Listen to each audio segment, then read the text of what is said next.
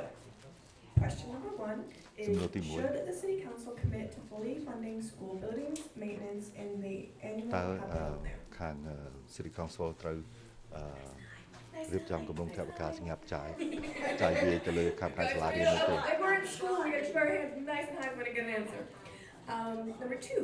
should the city council prioritize energy efficiency upgrades in school buildings as ហើយ part នៅ of ក្នុងនេះតើ capital? ទីប្រឹក្សាក្រុមគឺត្រូវដោះស្រាយរឿងឲ្យ Number មាន three, គេ do ហៅ you ថា believe that Lowell should commit to កម្ដៅនៅក្នុងសាលា minimum រៀនឲ្យបានត្រឹម level ត្រូវ funding ស្រួល for មូល schools គឺជាវា each year? បើកចោលឬក៏ស្អីហ្នឹងខាត់ Nice and high, I'll remind you of time. Number four, would you support requiring the relevant departments to provide an annual itemized list of the city's maintenance of effort contributions to Lowell Public Schools, including detailed cost breakdowns to the school committee? តើយើងគឺថាគ្រប់គ្រងនៅក្នុង I វិធាន appreciate ការ those nice សម្រាប់ hires. ដោះស្រាយគេហៅថាមូលនិធិសម្រាប់ដោះស្រាយនៅ Would ក្នុង you បញ្ហា support incentives ការជួយ for ទ្រ city ទ្រង់សាលា employees, រៀនទេ including teachers, to live in Lowell, such as housing assisting programs? តើយើងគ្រប់គ្រងតើគួរគេហៅថាបង្កើតនៅលុយឬកាត់ដល់គ្រូបង្រៀននឹងគឺដើម្បីឲ្យ Do you រកផ្ទះ believe នៅ that one of the នៅ responsibilities of ក្នុង the ទី city ក្រុងឡូបន្ត councilor ទៀត is ក៏ to advocate to the state legislator for full funding for charter reimbursement? អានឹងចំពោះក្មេងទៅរៀននៅក្នុងសាលារៀនបើសិនជា Thank you so ត្រូវ much. ការគេហៅថាមានការរបស់យើងនោះគឺថាត្រូវជំនាញការជួយគាំទ្រក៏អត់ We took it easy on you with that question. Could have gone harder. But anyway, so thank you all so much. I could sense a little frustration that 1 minute wasn't enough, but we Okay, just thank you, scratched the Jim Karai. surface of a lot of important គឺថាយើងទាំងអស់គ្នានឹងគឺថាបានគេហៅថាចូលរួមនៅក្នុងការ RSVP to this, which is amazing, right? So we really សកម្មភាពដែលមាន appreciate that you សមា all ជិក kept it on ពី track បេក្ខជនទីប្រឹក្សាក្រុមហើយជាពិសេសគឺនៅក្នុង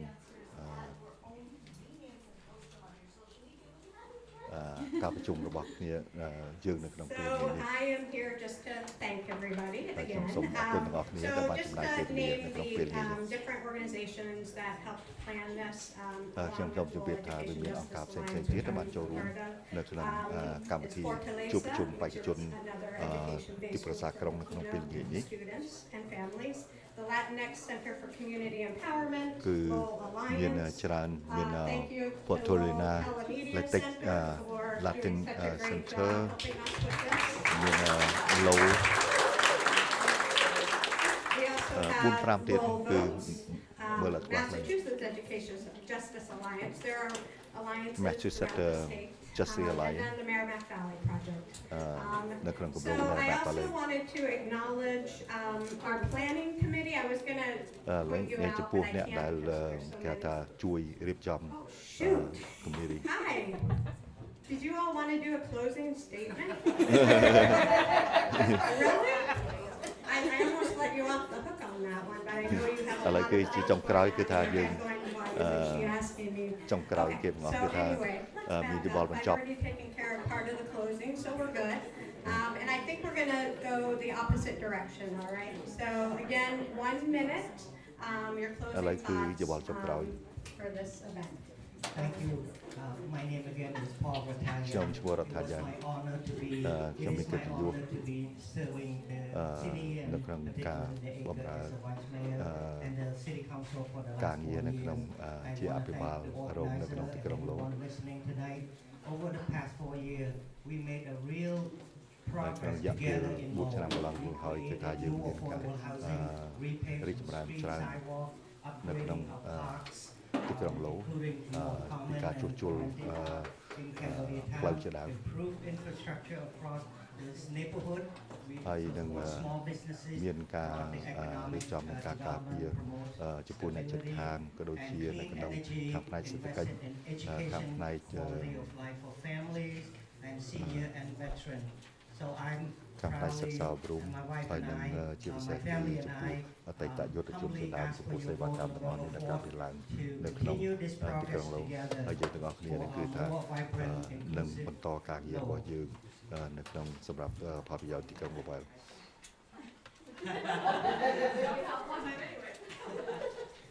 Thank you, everybody. Ozo. So I didn't have anything prepared here, but a lot of what I stand for is, I guess, poverty alleviation initiatives, trying to tackle the income disparities that are so prevalent in our city through any means possible, and different things like art, sports, things like this, to where we're not, I mean, we have a rich community here, but it's not being tapped into properly, and it's not like these, I guess these segments and a lot of other segments of our community are not being mobilized properly. There are people's abilities just being wasted, and that's no more obvious than on the streets of Lowell. Each and every day, I speak with people, these are my friends, I speak with people who are brilliant. We need to help people help themselves so that it can help everybody else, and turn people into the upstanding citizens that they are inside, that I am now, that I've become. So thank you. Thank you. Please give all the organizers a round of applause. And thank you again to LTC for hosting this. My name is Vesna Noon. I'm running for election to the Adelaide City Council. It's going to be my fifth term. There's a lot of challenges city has to continue to work on to នៅក្នុងទីក្រុងឡូមានទាំងខាងផ្នែកទីលំនៅខាងផ្នែកសិក្សាអប់រំសាលារៀនហើយអំពីសុវត្ថិភាពសាធារណៈហើយសិក្សាអប់រំ cities that staff but all department reflective of the people that we serve. ការងារទៅតាមក្រសួងនានាទាំងប្រមាណគឺតាក់ទងនៅក្នុងទីក្រុងឡូនោះគឺឲ្យមានចម្រុះសាសនឹងផង Thank you very much. I'm Rita Mercia, and I just want to say that I work for the Middlesex Sheriff's Office. I've been working there for 21 years. I am also the president of the Friends of the Council on Aging. We fund different amenities like a washing machine, a dryer, a stove, anything that they need that the budget can't afford, we buy it. Yes, we do. We bought a bus, and the bus is for picking up people, bringing them to the senior center. I belong to the Bridge Club of Greater Lowell. We just recently bought a house at 147, a building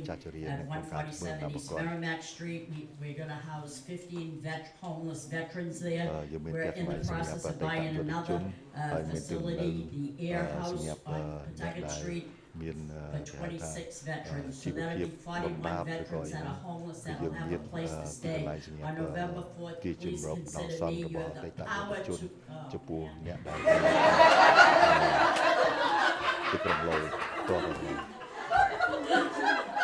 Well, I never know. Thank you. Thank you to Councilor Noon for giving me the opportunity to stand up and stretch my legs. So my name is Sean McDonough. I live on Market Street with my wife and one-year-old son. I am a special education teacher at Lowell High School. I have only a minute, I have to speak fast. My wife also teaches at the high school. Because I'm a teacher at Lowell High School, it's important to say that I would save $25,000 if I'm elected because you can't get paid twice. That's honestly a really big point here. I'm a fairly normal person with, I think, good politics. I think ICE is bad. I just want to say that one more time. And I would like to be an active voice for our neighborhood for making sure that we have the same access to green space and public amenity that we have in other neighborhoods, that we have parking that makes sense. And I have 10 seconds. Rita said it earlier, so I'm going to say it again. I'm also proud to be endorsed by the American Council for Labor Council. Please vote for Sean McDonough for District 4. Thank you. Thank you. I'm new here, so I'm going to run through this really quickly. First of all, I'm basically born 4 months into politics, so let me get into the politics first, though. My name is Sidney Leon. I'm running for District 7. Please vote for me. No vote 4. I'm going to be running for District 7. I'm not running for mayor. I'm not running for vice mayor. I'm going to be your voice, your arms, your legs. I will take care of you So please vote for me November 4th, Tuesday. Thank you. ខ្ញុំនឹងគឺថាជាបេក្ខជនមិនមែន So thank you, everybody. I'm Linda Duran, running for City Council in District 3 Sound bites don't solve problems, but collaboration and communication do. So let's ហើយ talk. ខ្ញុំ Reach out to me through មិន my ចង់បាន website, ទទួលនាទីជា Melinda, អ the ភិបាល number ក្រុម 4, ឬក៏អភិបាលរងក្រុមឬក៏សញ្ញាទេ And គឺ what ថា you'll ខ្ញុំ find ទទួល is នាទី that ជា I'm ទី prepared. ប្រឹក្សាក្រុម I សម្រាប់សកាត់ទី know 7 I'm ដូច្នេះសូមបោះសម្លឹកឆ្នោត professional. I មក show ខ្ញុំ up and do the work. I showed up here, as did all of my colleagues. I am positive. I love Lowell, and I know we ចំ are ពោះ a ខ្ញុំ wonderful និយាយសង្ city. ខេបទៅខ្ញុំ So ថា I'd ខ្ញុំ love ស្រ to ឡាញ់ទី learn ក្រុង from ឡូ all of you. ហើយខ្ញុំ I listen, I ចូលចិត្តធ្វើ learn, ការ and as នៅ I said, ក្នុង I ទី show ក្រុ up ង and ឡូ do the work, and I ដើម្បី would ប្រជាពលរដ្ឋ work នៅ with រស់នៅ you. ក្នុងទីក្រុងឡូ I too would like to thank Councilor Moon for giving us all the opportunity to stand up and stretch. I'd also like to thank the organizers and LTC for putting this event together. ហើយខ្ញុំ Thank ក៏ you អ to រ the គុណ audience ពួក whether LTC you're here in the room ចំ with ពោះ us ភ្ញៀវ or ដែលបានចូល watching រួម from នៅក្នុង home. ស្ដាប់ This ហើយ is how ចំពោះអ្នក democracy ចូលចិត្តដែល happens. បាន This is how we build a ទស្សនា stronger ពី community, and you're all ផ្ទះ part of it, ទីលំ so នៅ I ឋានរបស់ខ្លួន appreciate that very much. ហើយនៅក្នុង In កា my រ 2 terms on the city council, I've accomplished things that កិច្ច I'm ការ really ខ្ញុំ proud ចង់ of. ជម្រាបនឹងគឺថាចំពោះពីអាណត្តិដែលខ្ញុំបានធ្វើជាទូនាទីនៃទីប្រឹក្សាក្រុមរបស់នឹង is really just being even more involved in our community organizations as well as the city. បន្តនៅក្នុងការចូលរួមសហការហើយនឹងសកម្មភាពផ្សេងៗនៅក្នុងទីក្រុងឡូក៏ដូចជានៅក្នុងនាមជាសមាជិកទីប្រឹក្សាក្រុម No one expects you to be able to solve all their problems right away. But people want to feel heard. People want to feel like their elected officials are accessible and responsive. And that's really what I try to be. នៅក្នុងនេះគឺខ្ញុំក៏គឺថាម្នាក់ៗក៏ចង់ឲ្យអ្នកដែលមានទូនាទីជាទីប្រឹក្សាក្រុមគឺឲ្យមានការទូក៏ត្រូវហើយនឹងឲ្យមានតម្លាភាពដូច្នេះខ្លួនខ្ញុំក៏ចង់ខ្លាយឲ្យធ្វើជាមនុស្សម្នាក់ដែលមានការទុកចិត្តហើយនឹងការទូក៏ត្រូវចំពោះទូនាទីរបស់ខ្ញុំនឹងដែរ ខ្ញុំជាបេក្ខជនមួយដើម្បីចូលជាមួយទីប្រឹក្សាប្រចាំសង្កាត់ទី8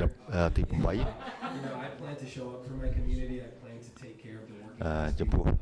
ខ្ញុំនឹងគឺថាខ្ញុំតែងតែមានកម្រងការនឹងចូលរួមនៅក្នុងសកម្មភាពនានាដែលកើតមានឡើងនៅក្នុងទីក្រុង Lowell ចំពោះចំណងនយោបាយឬក៏ចំណងចិត្តរបស់ខ្ញុំគឺថាតាក់ទងនៅក្នុងលំនៅឋានចំពោះសុវត្ថិភាពនឹងដើម្បីដោះស្រាយបញ្ហាផ្សេងៗដែលកើតឡើងនៅក្នុងទីក្រុងឡូនេះផ្ទាល់តែម្ដងជាពិសេសខាងសុវត្ថិភាពនៅក្នុងតាមផ្លូវថ្នល់ទៅតាមគេដ្ឋានយើងត្រូវការរឿងផ្ទះដើម្បីសម្រាប់ឲ្យអ្នកទៀតនឹងគឺមានលទ្ធភាពទិញរស់នៅដូច្នេះគឺជាពិសេសគឺនៅថ្ងៃគីទី4ខែវិច្ឆិកាខាងមុខនេះគឺសូមបោះឆ្នោតឲ្យខ្ញុំដើម្បីក្លាយខ្លួនជាទូនាទីជាទីប្រឹក្សាក្រុម Hi, my name is Sherry O'Connor Barbosa. ខ្ញុំឈ្មោះ Cheryl I'm an immigrant from Ireland. I came over here. ខ្ញុំមក My husband is an immigrant from Brazil. I from speak ផ្នែកខ្ញុំនៅ English ខាង Ireland and ហើយ some មានតំណែងមកខាង Brazil ដូច្នេះខ្ញុំជា District 5. My biggest reason for running and why I would love for you to cast your vote for me is to give a voice to all. That's what I've been saying for years is that everyone needs a voice. ខ្ញុំចូលឈ្មោះជាទូនាទីទីប្រឹក្សាក្រុម គឺជាពិសេសខ្ញុំមានការចាប់អារម្មណ៍ខ្លាំងពីរឿងតម្លាភាពពីគម្រោងចាយវិទ្យាការប្រចាំឆ្នាំពីសុវត្ថិភាពនៅសាលារៀនជាពិសេសខាងផ្នែកសិក្សាអប់រំទាំងផ្នែកអគារក៏ដូចជាឧទ្យានសម្រាប់មនុស្សលេងនៅក្នុងទីក្រុង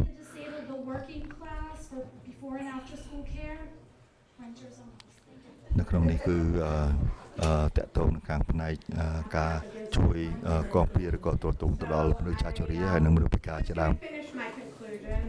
ហើយខ្ញុំបញ្ចប់នៅក្នុងការដែលយើងជួបជុំថ្ងៃនេះគឺជាចុងក្រោយគឺសូមអរគុណជាច្រើនចំពោះវត្តមានរបស់បងប្អូនទាំងអស់ដែលបានចូលរួមនៅក្នុងសកម្មភាពរបស់យើងនៅក្នុងថ្ងៃនេះ នេះគឺជាអ្នកជួយរៀបចំនៅក្នុង Very big thank you to our interpreters for ហើយ putting ក៏ up អរ with គុណ all our ចំពោះបកប្រែនៅក្នុងពេលនេះ